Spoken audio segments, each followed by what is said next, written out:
TokyoBill Weekly Update. Stories around Japan of interest to me, TokyoBill. Today is October 4th, 2025. Any new t-shirt or poster display featuring Shohei Ohtani or a favorite J-pop group member or Hello Kitty is sure to cause a crowd of people who can't help but take a pic with their smartphone or to line up and make a purchase. Such consumer consumption activities in support of favorite celebrity or anime character is known as oshikatsu, and the trend is growing, with 35% of survey respondents expressing support for specific figures, particularly among younger individuals.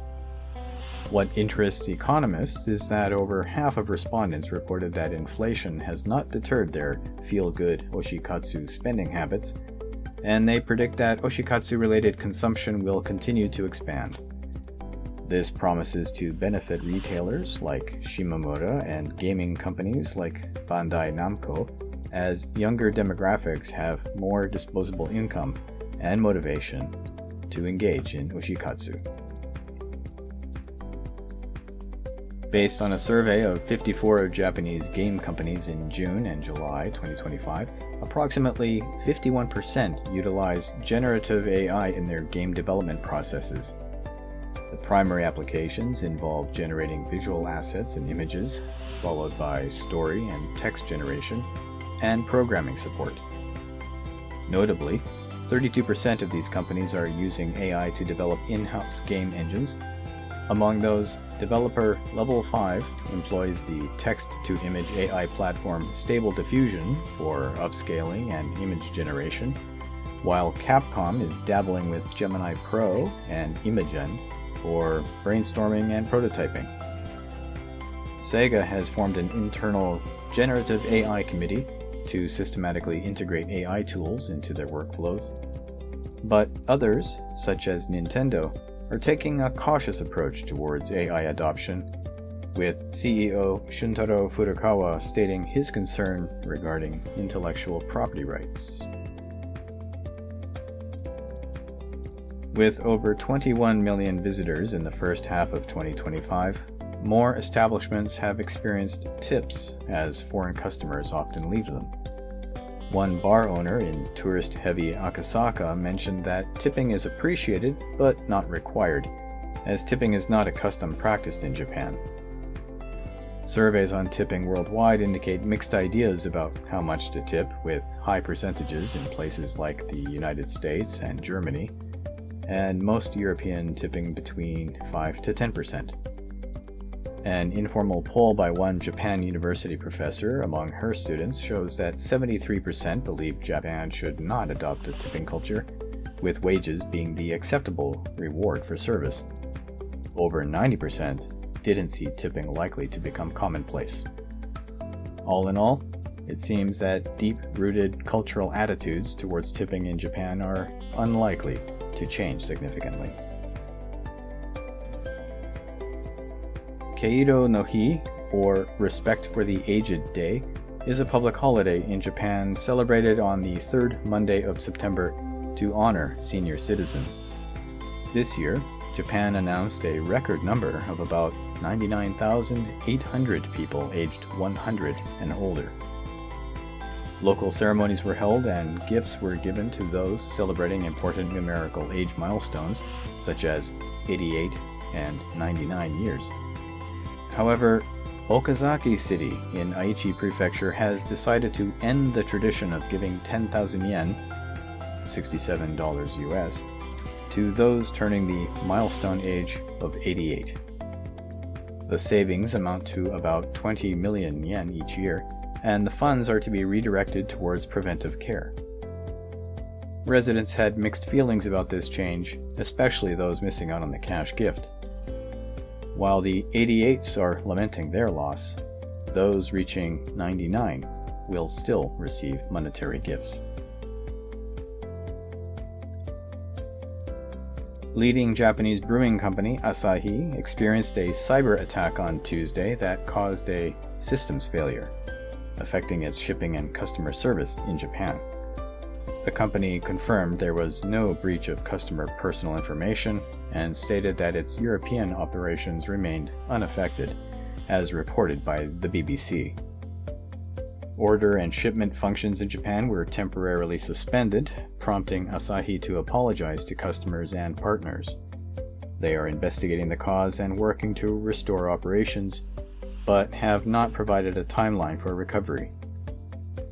About half of Asahi's sales come from Japan, and while they had identified cyber attacks as a significant risk in the past, they endeavor to review their security measures.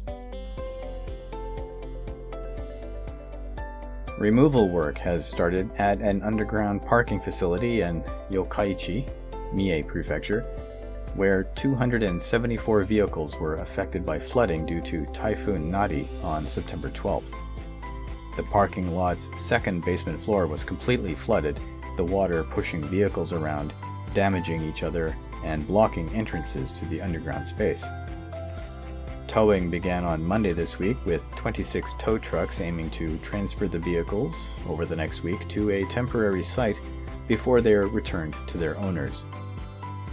Questions have been raised because some flood barriers at the facility had been in a state of disrepair for almost 4 years. Discussions with the car owners about compensation are ongoing. Researchers in Japan's Yamagata Prefecture found that eating ramen 3 or more times a week may increase death risk by about 1.5 times compared to eating it once or twice weekly. Interestingly, those eating ramen less than once a month also had a higher death risk, possibly due to existing health issues. The study involved 6,726 residents over 4.5 years, revealing the lowest risk for moderate eaters. Frequent ramen eaters, under 70, and those who also drink alcohol faced even higher risks, though the study's findings need further confirmation. The study is published in the Journal of Nutrition, Health, and Aging.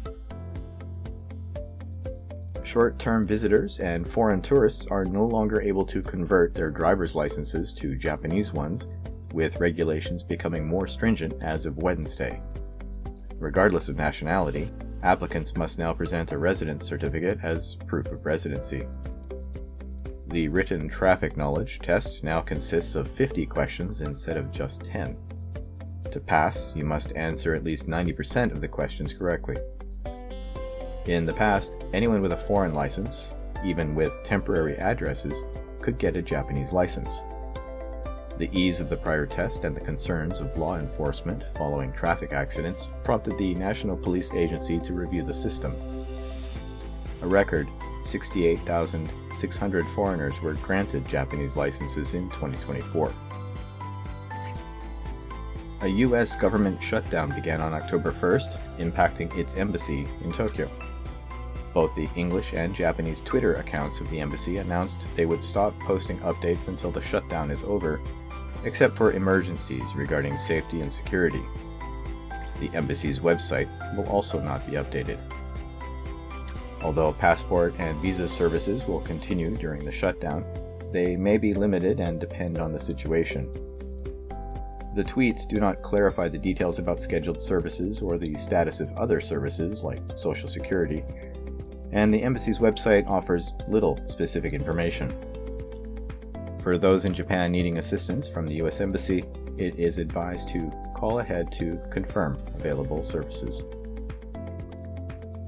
Tokyo residents Kazuo and Hiroko Omori have spent 37 years promoting Japanese language learning worldwide by hosting an annual Japanese essay contest. The contest has attracted entries from around the globe, with a record 10,500 plus submissions this year. Participants express their understanding of Japanese culture on this year's theme, their favorite Japanese word or expression. Kazuo, a retired journalist, and Hiroko began their journey after recognizing the interest and lack of opportunity to interact in Japanese by international students. They launched a magazine to support these students, which led to the essay competition. Now in their 80s and residing in a care home, they will conclude their program once they issue this year's awards. Japan Airlines, JAL, has implemented preventive measures following a pilot's drinking incident that caused significant flight delays in Hawaii. Key actions include removing 6 at-risk pilots from duty and revising its pilot watch list based on alcohol-related incidents. JAL plans to form a specialized committee in October to enhance its alcohol management system, providing updated measures by the end of November. Emergency testing for pilots will increase, requiring alcohol tests from 8 to 18 hours before duty. The airline had previously scrapped a pilot pledge due to enforcement concerns and will maintain a temporary alcohol ban during layovers. The aforementioned incident involved a pilot with a history of drinking, leading to multiple falsified self-tests and his dismissal on September 11th.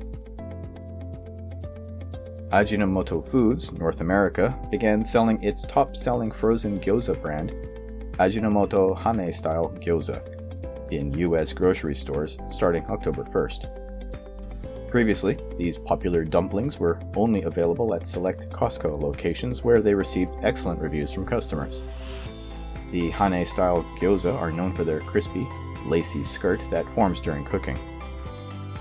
Following their successful debut at Costco, the gyoza will first be sold in Walmart and Albertsons, then expand to Kroger, Wegmans, and other stores later this fall. Ajinomoto aims to provide an authentic Japanese culinary experience and will host gyoza tastings in various cities from October 23rd. The dumplings will be available in pork and chicken flavors, priced at $8 for a 10.7-ounce bag, promising restaurant-quality flavor from the freezer. Yum.